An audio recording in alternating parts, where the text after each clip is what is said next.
Sasa sijui kama nikupenda mwaye sana nimependa ama ni nini bana. Sinapendanga yani mastori mamwaye sinakuja sinakam. Kwanza hakuna story sinapambanga kama saa Gen Z. Story saa Gen Z. Gen Z ameingia hapa nyuma na Gen Z mwingine hapa mbele na mwingine hapa. La. Hiyo safari hata ukitoka Tao uenda hadi Thika. Alafu Thika road ikuwe na jam. Ufike Thika in 4 hours.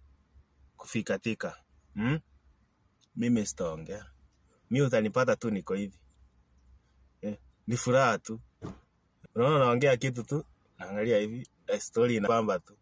Na mimi kwa barabara niko majo. Lakini kwa parapara jo. Mwaye.